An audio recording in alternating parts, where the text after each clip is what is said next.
pourquoi il n'est pas là? Tout ce que nous faisons, tout ce qui arrive, c'est la conséquence de nos actes.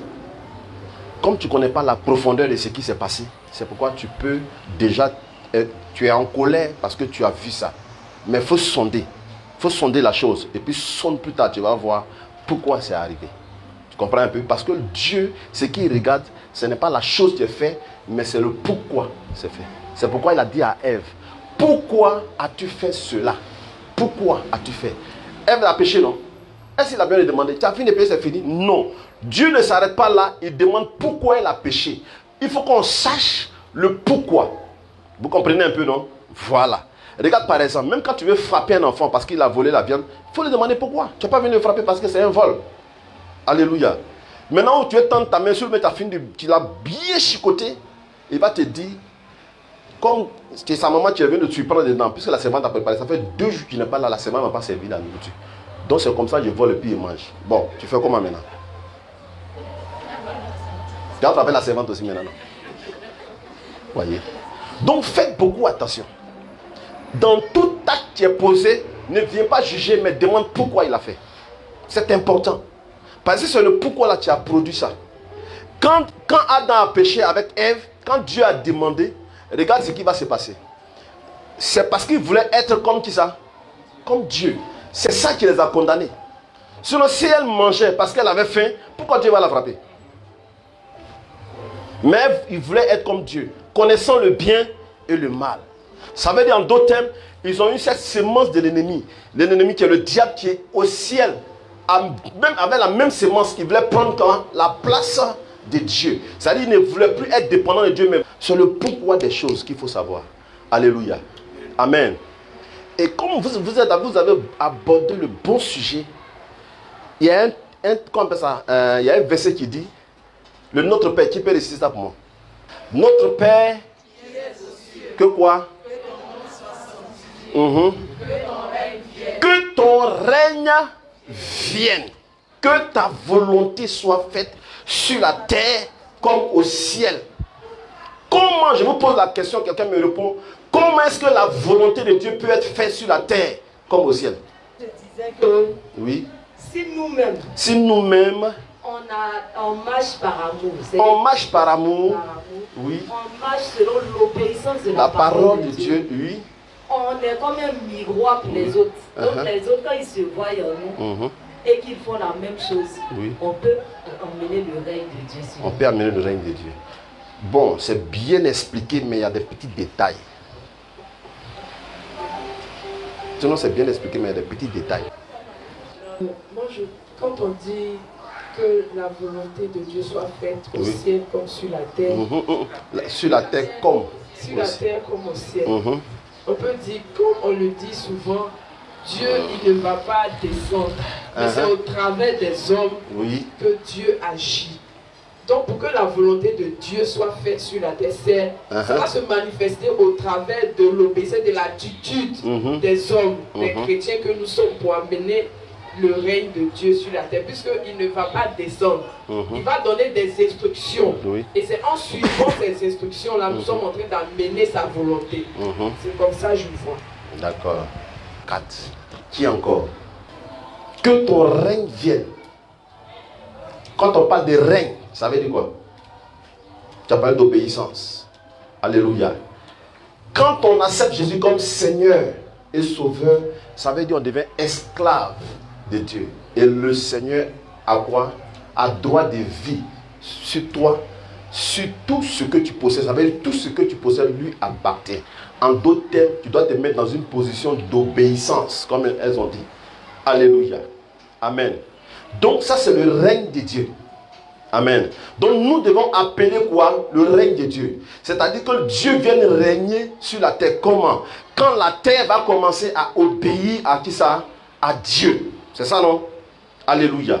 Amen. Maintenant, il faille que sa volonté soit faite. Pour que sa volonté soit faite, c'est ce qu'elle a dit. Il faut que ce règne-là soit dans le cœur de tout un chacun. Maintenant, je pose la question. C'est là que j'ai posé la question. Comment ce règne-là va être maintenant dans la vie des gens?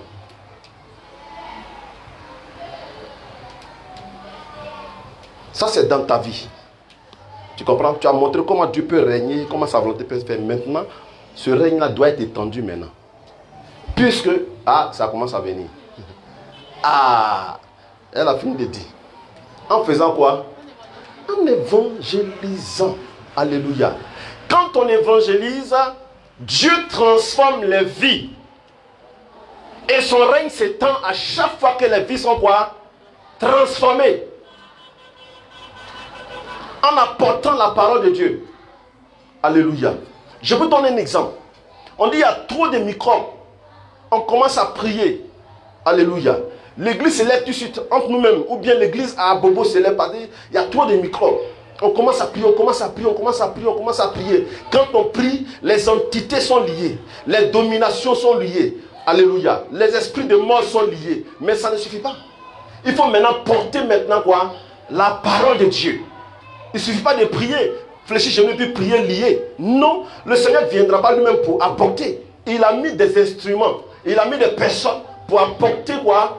La parole de Dieu. Et quand c'est comme ça, le règne de Dieu s'étend. Vous allez prendre tout de suite un quartier comme Sojefia. Dieu commence à attraper tous les habitants. Leur façon de marcher va faire quoi? Va changer. Alléluia. Et quand c'est comme ça, le règne de Dieu est dans le quartier. Donc, quand tu laisses tomber ton bédou, tu vas venir le retrouver parce que Dieu règne dans les cœurs. Il n'y a plus de quoi? Vol. Donc, quand le Seigneur dit d'appeler son règne et de dire dans notre bouche, on va confesser. Ce n'est pas confesser seulement, mais c'est maintenant aller poser des actions. La plupart des chrétiens se plaignent beaucoup.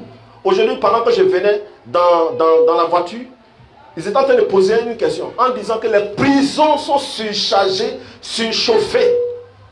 Maintenant, il faut trouver la solution. Les gens disent qu'il faut construire encore, qu'ils sont en train de faire pour San Pedro. C'est la solution qui est là. Ce n'est pas la solution. Donc, tu vois, le monde est en train de chercher quoi? La solution. Pourtant, nous sommes quoi? La solution. Et c'est à cause de toi, à cause de moi, à cause de lui, à cause de nous qui sommes ici, que le monde n'est pas encore avarié, le monde n'est pas encore pourri. Pourquoi? Parce qu'il y a encore du sel. Et le sel conserve ce monde-là. Qui est le sel? Nous sommes le sel de la terre. Et à cause de nous, le Saint-Esprit est encore là. Parce que si nous quittons la terre, le Saint-Esprit va partir et le monde sera quoi? Avarié. Donc maintenant, il y aura quoi? Tout ce qu'on ne peut pas imaginer. Voilà. Alléluia. Qui a dit amen bien? Comprenez? Donc voilà, si tu veux, ce que on doit donner aux solutions comme où ça? Au Brésil, en Côte d'Ivoire, dans les nations où le diable a une certaine publicité, a une certaine communication. Je leur ai dit, pendant que je lisais la Bible, de la Genèse jusqu'à l'Apocalypse, il y a quelque chose qui a attiré tous les jours mon attention. Le Seigneur me parlait, mais je ne croyais pas. Depuis la Genèse jusqu'à l'Apocalypse, vous allez voir qu'avant même la venue de Jésus, il y a une cellule de communication que Dieu a mis sur place par les prophètes. Ou bien c'est faux? Avant que Jésus n'arrive, il a mis une cellule de communication, dont la communication existe ici. Et c'est ce que le diable fait. Il te montre que on dirait que Dieu nous a abandonnés, que le Saint-Esprit ne peut plus agir, que même les prophètes, il y a des prophètes qui sont obligés d'aller prendre des quoi ça? Des feux étrangers pour mettre au milieu de nous. Pourquoi? Parce que c'est une affaire de quoi? Communication. Il a communiqué avec les prophètes. Alléluia. Depuis la Genèse, les paroles qui ont été écrites pour quoi? Pour Jésus, pour la venue de Jésus. Regarde, pour la venue d'un grand homme. Comment depuis Genèse on parle de lui jusqu'à... C'est pas comme ça la communication. Pourquoi on vient acheter ton produit? Ou bien c'est pas ça? C'est faux ou bien c'est vrai? Le marketing. Parce que Dieu il est en dehors de sa parole. Il agit. Tout ce qui existe, c'est Dieu qui a envoyé. Le diable n'a que transformer certaines choses. Même la communication est dedans. Et Dieu me parlait de ça. C'est pas maintenant on va acheter. Ça doit prendre quoi? Du temps. Si le Fils de l'homme même a pris du temps pour venir sur la terre, pour accomplir ce qu'il doit accomplir. Regarde des milliers d'années qui sont passées, les millénaires qui sont passés avant qu'il n'arrive. Donc il y a eu une communication. Alléluia. C'est qu'on est en train de faire.